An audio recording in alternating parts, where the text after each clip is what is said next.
नमस्कार दोस्तों, जय श्री राम, जय सीताराम, जय जय हनुमान। दोस्तों, हम चाहते हैं कि आपको घर खुशियों से भर जाए। धन की तंगी क्या है यह आपको पता ही न चल पाए, लेकिन उसके लिए आपको हमारी ये वीडियो जरूर देखनी पड़ेगी, क्योंकि आज हम आपको आपकी सबसे बड़ी भूल के बारे में बताने जा रहे हैं, जिसने आपके घर को शायद कंगाली के द्वार पर खड़ा कर दिया है। दोस्तों, यह भूल जुड़ी हुई है आपके मंदिर से। दरअसल घर के मंदिर में रखी ये 3 चीजें आपको बर्बाद कर सकते हैं। ये 3 चीजें आपके घर में माता लक्ष्मी को आने से रोक रही है।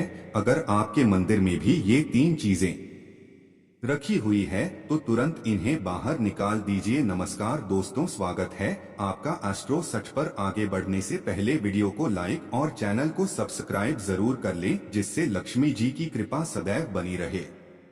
आइए जानते हैं दोस्तों की आखिर कौन सी हैं वो 3 चीजें जो माता लक्ष्मी को आपके द्वार आने से रोक सकते हैं। दोस्तों, हमारे शास्त्रों के अनुसार भगवान श्री कृष्ण कहते हैं कि कलयुग का मनुष्य कुछ पवित्र चीजों को धार्मिक समझकर उनकी पूजा करेगा। इसी के चलते आजकल कई लोग कुछ चीजों को धार्मिक समझकर उन्हें घर के मंदिर में रख देते हैं, क्योंकि वह सोचते हैं कि धार्मिक हैं और इनकी पूजा भी की जानी चाहिए। आप भी ऐसी भूल न करें, इसलिए सबसे पहले हम आपको यह बता देते हैं कि पूजा घर में कौन कौन सी चीजें रखनी चाहिए जो शुभ मानी जाती हैं। नंबर 1, दीपक। दोस्तों, हर कोई घर में एक छोटा सा पूजा घर जरूर बनाता है, ताकि उसके घर में पॉजिटिव एनर्जी और निगेटिव एनर्जी घर परिवार से दूर रहें। इस पूजा घर में दीपक जरूर होना चाहिए। यदि दीपक मिट्टी का बना हो सकता है या इसकी जगह आप किसी भी धातु के दीपक का इस्तेमाल कर सकते हैं। इसके अलावा आप चाहे तो खुले या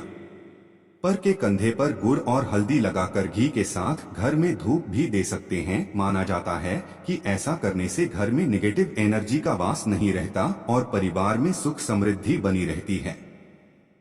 नंबर 2, स्वास्तिक चिन्ह। स्वस्तिक चिन्ह को हिंदू धर्म में सबसे पवित्र माना गया है। किसी भी शुभ कार्य को शुरू करने से पहले स्वास्तिक चिन्ह का इस्तेमाल किया जाता है। आप भी कोशिश कीजिए कि घर के मंदिर में स्वास्तिक चिन्ह अवश्य होना चाहिए, क्योंकि स्वास्तिक को समृद्धि और सुख शांति और एकता का प्रतीक माना गया आता है। इसके लिए आपको रोली की मदद से भी स्वास्तिक बना सकते हैं।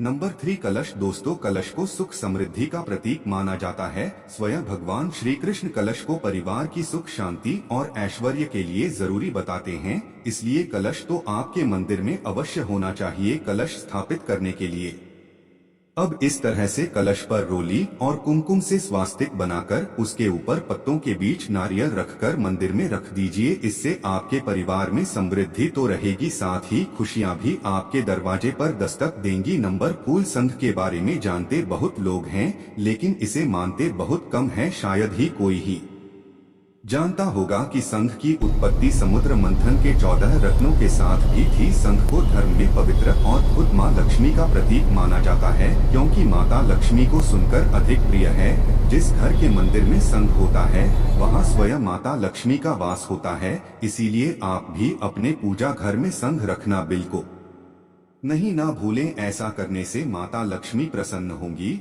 और आपके घर में सदैव सुख समृद्धि बनी रहेगी। पैसे की कमी कभी नहीं सताएगी। साथ ही संघ की ध्वनि आपके घर में सकारात्मक ऊर्जा का संचार करेगी। नंबर 5, घंटी। दोस्तों, आपने मंदिर में घंटी तो देखी ही होगी। धार्मिक मान्यताओं के अनुसार मंडी में घंटी कुछ शुभ माना जाता है। साथ ही यह भी माना जाता है कि जिस घर में पूजा के दौरान घंटी बजाई जाती है उस घर के आसपास की सभी नकारात्मक ऊर्जा घर से दूर हो जाती है। घंटी न सिर्फ आपके घर में पॉजिटिव एनर्जी है, बल्कि खुशहाली के सभी द्वार भी खोल देती है। घंटी बजाने से परिवार में एकता भी नहीं रहती है, इसीलिए पूजा के दौरान घंटी अवश्य बजानी चाहिए और साथ ही आपकी पूजा घर में घंटी होना भी आवश्यक है। तो दोस्तों, ये तो वो चीजें थीं जो आपकी पूजा घर में होनी ही चाहिए। चलिए अब देखते हैं गुरुजी द्वारा बताई गई उन चीजों को जो आपकी पूजा घर में कभी भी नहीं होनी चाहिए। अगर वीडियो पसंद आ रहा हो तो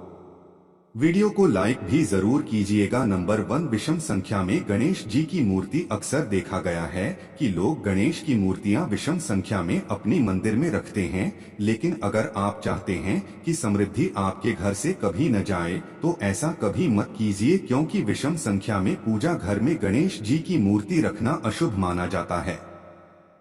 इसलिए आप अपने पूजा घर में 1, 3 या 5 की संख्या में गणेश जी की मूर्ति न रखें। यह आपको मुसीबतों के दलदल में धकेल सकता है।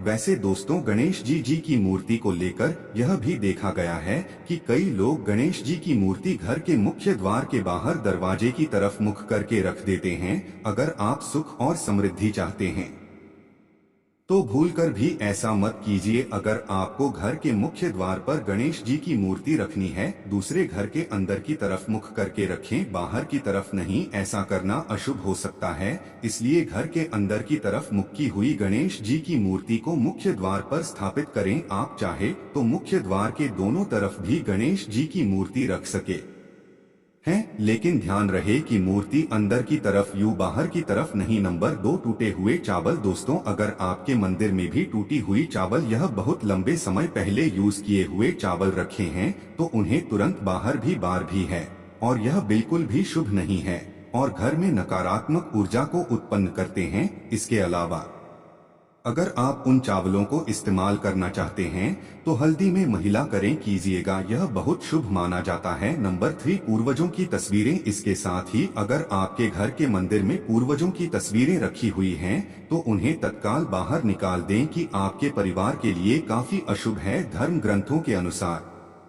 रोज पूरी नहीं है, लेकिन वह देवताओं के बराबर नहीं है। इसलिए अपने पूजा घर में कभी भी मृत परिजनों की तस्वीरें न रखें, यह आपके लिए शुभ संकेत है। इसके परिणाम भी काफी घातक हो सकते हैं और मंदिर का वातावरण भी नकारात्मक हो सकता है। इसके अलावा अगर आप किसी साधु संत को मानते हैं तो उनकी तस्वीर भी घर की किसी दीवार पर लगाएं। उसे पूजा घर में भूल से भी ना रखें, ये घर के वातावरण को नकारात्मक बनाता है। इसके साथ ही काली काल भैरव की मूर्ति अभी पूजा घर में नहीं रखनी चाहिए। और हाँ दोस्तों, ध्यान रहे कि माता लक्ष्मी के खड़े स्वरूप की पूजा मत कीजिएगा, क्योंकि माता लक्ष्मी हमेशा बैठी हुई मुद्रा में होती है, इसलिए उनके बैठी यह स्वरूप को ही पूजना सही है। चलिए दोस्तों, अब हम आपको बताते हैं उन अति महत्वपूर्ण चीजों के बारे में जो आपकी पूजा घर में होनी ही चाहिए। धर्म ग्रंथों में इन चीजों को अत्यधिक पवित्र और कुछ हाल ही के साथ साथ समृद्धि का प्रतीक माना गया है। ये चीजें आपको खुशी की चौखट पर खड़ा करती है, इसलिए आपकी मंदिर में होनी ही चाहिए। गंगा जल। गंगा जल की पवित्रता के बारे में तो आप जानते ही होंगे। माँ गंगा जो हर किसी के पाप को धुल देती है, लोगों को शांति देती है। अगर आप भी अपने जीवन में सुख और शांति कायम रखना चाहते हैं तो घर के मंदिर में गंगा जल होना ही चाहिए। इसके लिए आप एक तांबे के पात्र में गंगा जल को भरकर रख सकते हैं। यह आपके परिवार में सुख शांति के प्रतीक है, जो घर की पवित्रता को भी बनाए रखता है। इसलिए कभी भी प्लास्टिक की बोतल, यह अपवित्र बर्तन जैसे स्टील या लोहे के बर्तनों में गंगा जल नहीं रखना चाहिए, यह अशुभ होता है। इसके अलावा दोस्तों, केतकी का फूल कभी भी शिवलिंग पर नहीं चढ़ाना चाहिए। तांबे के कलश में गंगाजल भरकर उसके ऊपर नारियल रखकर रोली की मदद से स्वास्तिक बनाकर उसे मंदिर में स्थापित करना चाहिए। और अगर आप मां लक्ष्मी को प्रसन्न करना चाहते हैं तो पूजा करते समय माता लक्ष्मी को कमल का फूल चढ़ाएं। माता लक्ष्मी कमल के फूल पर ही विराजमान रहती हैं और कमल का फूल उन्हें बेहद प्रिय होता है, क्योंकि यह कीचड़ से निकलकर भी दुनिया में खूबसूरती और पवित्रता बिखेर है। इसलिए माता लक्ष्मी की पूजा करते समय कमल का फूल जरूर चढ़ाना चाहिए। ऐसा करने से कई गुना लाभ आपको मिलेगा। दोस्तों, इस दिवाली ध्यान रहे कि आप दीपक से दीपक जलाएं। शास्त्र के अनुसार जो व्यक्ति दीपक से दीपक जलाता है वह रोगी होता है। ऐसा करने से रोग भी परिवार में पनपते हैं, इसलिए कभी भी दीपक से दीपक नहीं जलाना चाहिए। साथ ही मंदिर में एक घी का और एक तेल का दीपक जरूर जलाएं। यह आपको समृद्धि देगा। घी का दीपक दाईं तरफ और तेल का दीपक बाईं तरफ जलाने से समृद्धि बरकरार रहती है। इसके अलावा घंटा, धूप ने, गंगा जल जैसी चीजों को बाईं तरफ रखना शुभ होता है। उम्मीद है दोस्तों आप यह समझ गए होंगे कि मंदिर में क्या रखना है और क्या नहीं। वीडियो पसंद आई हो तो वीडियो को लाइक करके शेयर कर दीजिए और कमेंट बॉक्स में जय श्री राम, जय हनुमान, जय श्री राम जरूरी है। साथ ने हमें बताया कि अगली वीडियो में आप आपकी स्टॉक पर गूंजी आशीर्वाद लेना चाहती है। मिलते हैं अगली वीडियो में, तब तक अपना ख्याल रखें।